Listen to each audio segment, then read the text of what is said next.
Amigos do esporte, muito boa noite. Está no ar Esporte na TV, o nosso encontro diário. A partir de agora, vamos falar em esporte, o que se faz sempre aqui no Esporte na TV, a partir das 19 horas e 30 minutos. 19 horas e 30 minutos, quando o pessoal do outro programa não se entusiasma e deixa, né, a gente realmente entrar no programa. E hoje temos aí a participação do Paulo José Dias, ele que é professor de Muay Thai e vai falar aí dessa arte marcial muito importante. Mas antes, convém a gente lembrar que amanhã, dia 25, tem o jogo festivo, o jogo da seleção brasileira contra a Colômbia, né? Um agradecimento por tudo aquilo que eles fizeram, pela delegação da Chapecoense, do sobrevivente daquele acidente todo que houve lá, né? Então nós teremos aí uma seleção brasileira formada por jogadores só que estão em atividades no Brasil. E o Tite convocou, vamos de novo, nós já demos aqui na noite, mas vamos relembrar aqueles jogadores que já estão lá trabalhando.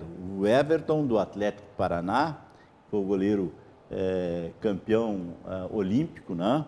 O Danilo Fernandes, o único jogador do Internacional convocado.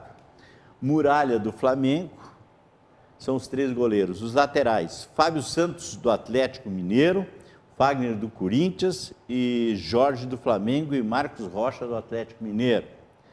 O zagueiro tem Pedro Jeromel, do Grêmio, Luan Garcia, do Vasco, Rodrigo Caio, do São Paulo, e Vitor Hugo, do Palmeiras. Os meias, Camilo, do Botafogo, Diego, do Flamengo, Gustavo Scarpa, do Fluminense, Henrique, do Cruzeiro, Lucas Lima, do Santos, Rodriguinho, do Corinthians, Wallace, do Grêmio, e o William Arão, do Flamengo. Os atacantes, Diego Souza, do Sport, Dudu, do Palmeiras, Robinho, do Atlético Mineiro, e o Luan, do Grêmio. Portanto, o Grêmio aí com 3 jogadores nessa relação de 23 jogadores. O Grêmio tem o Luan, atacante, o Wallace, que é meio-campista, e o Jeromel, zagueiro. Lembrando que o Atlético Mineiro cedeu 3 jogadores, o Atlético do Paraná 1, Botafogo 1, Corinthians 2, Cruzeiro 1, Flamengo é o time que mais cedeu jogadores pela seleção, 4, Fluminense 1, Grêmio 3, Inter 1, Palmeiras 2, Santos 1, São Paulo 1, Sport 1 e Vasco 1. O Vasco é o único time da segunda divisão que estava na segunda e está subindo e está cedendo jogador. E o Internacional é um time que estava, né, na primeira divisão, caiu para a segunda, também cedendo um jogador. Então está aí os jogadores que estarão, a partir desses 23 jogadores, o Tite vai fazer a sua escalação. Mas estamos com o nosso convidado aqui, e o Paulo José Dias, né, que é professor de Muay Thai, vai falar dessa arte aí, uma luta, né, que acontece. Boa noite, tudo bem? Tudo bem, boa noite, Valdir. É o seguinte, o Muay Thai, para falar do Muay Thai é meio complicado, porque é uma arte milenar que se chama arte das 8 armas. Então... Por que arte das 8 armas? Porque ele utiliza todo o corpo, né? Utiliza punhos, cotovelo, joelho e automaticamente os chutes. Por isso que são 8 armas. São 2 punhos, 2 cotovelos, 2 joelhos e 2 pés. Que se utiliza para chutes e traumatismo em áreas baixas ou até superior, né? Depende do atleta. E depende da competição que ele vai participar. Como competição de iniciante, tem regras, tem proteções de cabeça, de tronco, sabe? Tem... como é que se diz assim, equipamentos para não prejudicar o atleta, que pode se sair um atleta bom numa competição amadora e chegar a um profissional. Só que atualmente para um atleta de Muay Thai, que o COI esse ano está liberando, o Comitê Olímpico Internacional, estão entrando para o Muay Thai ser um esporte olímpico. Ele não é um esporte olímpico? Não é um esporte olímpico ainda na atualidade. O COI é que está fazendo essa liberação. No momento que ele for para um esporte olímpico, ele vai ter regras mais,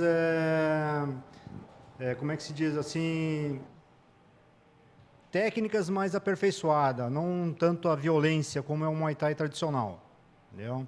O Boran, que é o Muay Thai que eu leciono, que eu dou aula de Boran, ele tem várias modalidades dentro dele. Tem a modalidade de combate, que é a arte marcial em si. Tem a modalidade de defesa pessoal, que é o Boran, é o antigo. Os tailandeses utilizavam para defesa das aldeias deles na época, né?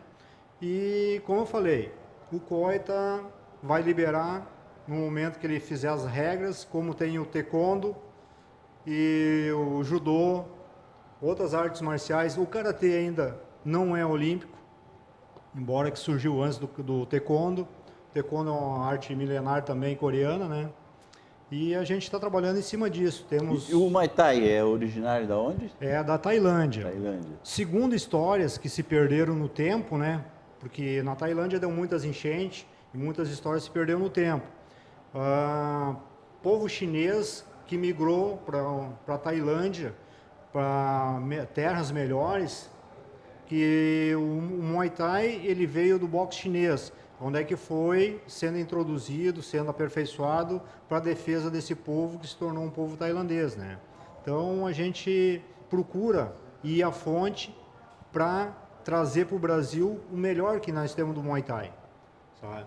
Então, que nem eu falei para você antes, dia 10 de março, a Comissão Brasileira, a Federação Brasileira de Muay Thai Boran, vai para a Tailândia, Bangkok, participar do campeonato mundial. A gente já teve, o ano passado, 4 ou 5 atletas brasileiros que se sagraram campeões mundiais na Tailândia.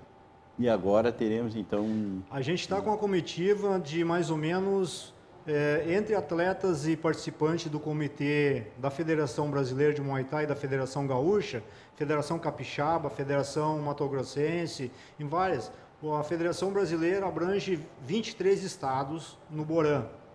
E então, cada estado vai ter um representante para participar na Tailândia esse ano.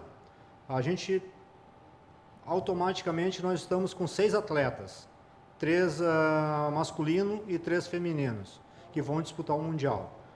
Como eu disse, o ano passado veio 3 medalhas mundiais para o Rio Grande do Sul e 2 vice. Espero que esse ano a gente consiga trazer várias medalhas para o Brasil, independente da região, né?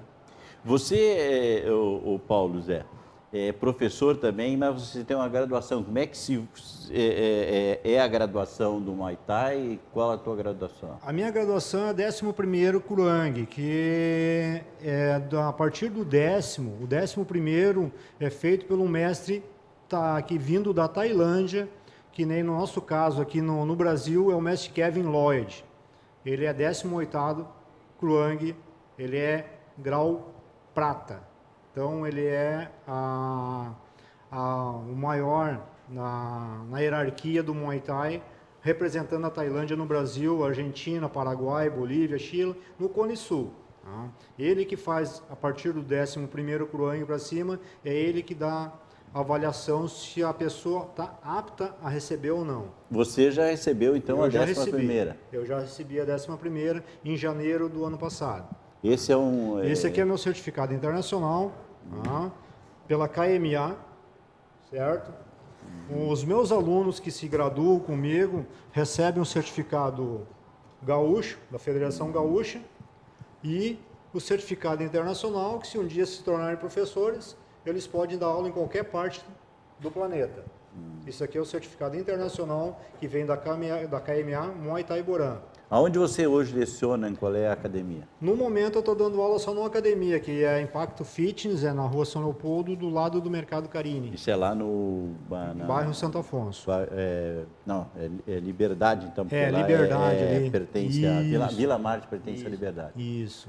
Liberdade, atualmente eu estou dando aula só nessa academia, né? Porque... E você disse que é um esporte violento, mas é um esporte mais de defesa, mas também praticado muito por mulheres, né? Sim, a mulherada procura mais porque é um esporte de queima de caloria, no caso, né? Então, o que o Muay Thai proporciona para as mulheres? Coordenação motora, tá? Resistência física, tá? Força, raciocínio rápido, é o que muita gente procura ter, e a saúde, né? Hoje em dia a academia, a arte marcial em si, está voltado... A prática do esporte é muito importante. É o mais importante para a saúde. Quem pratica esporte, pouco vai ao médico em relação a doenças. Né? Eu vou dar um exemplo meu. Eu tive no médico, já estou com um problema de joelho, infelizmente o pessoal sabe, a idade pega, e artrose, daí eu fui uns exames e tudo, e daí eu faço 3 vezes natação. Eu brinco aí que eu vou tomar banho sempre 3 vezes por semana, e o médico me disse assim: Valdir, se não fosse a tua natação, teu caso era bem pior. Como tu faz, e tu é um atleta que está mais ou menos preparado, então a tua lesão aí de joelho fica aliviada pelo exercício. Quer dizer, então o que eu estou fazendo já me ajudou. Um outro detalhe, Valdir, em relação ao Muay Thai, violência. O Muay Thai ou qualquer modalidade marcial, arte marcial, já diz o nome arte marcial, qualquer modalidade de arte marcial, o Muay Thai, o Taekwondo, o Kung Fu, ele se torna violento para a pessoa no momento que ele tiver um mau instrutor. Tá? No momento que ele tiver um instrutor que souber corrigir, eu dou aula para pessoas que têm problemas de joelho, já dei aula para pessoas que têm um lado esquerdo mobilizado, sem condições de mover o lado esquerdo, sabe? Então tudo depende do instrutor ou professor saber trabalhar com cada tipo de pessoa. Tá? Tem pessoas obesas, tem pessoas magras, então é indiferente. Tem pessoas que têm bastante resistência, outros não têm. Cada uma tem um limite. E tem professores que não respeitam o limite do aluno. Tá? Tem professor, tu não consegue fazer isso, não serve para treinar comigo. Isso alunos meus hoje relataram que foram em outros lugares. Eu não tenho nada contra os professores em geral, né? Mas cada tipo de professor é um professor. Cada tipo de aluno é um aluno diferenciado, independente da idade ou da parte física dele. Tudo bem. Mas vamos a um pequeno espaço dos nossos apoiadores também, que a gente depende desses apoiadores. E aí, em seguida, mais Muay Thai aí, também outras informações aí que estão chegando no nosso programa.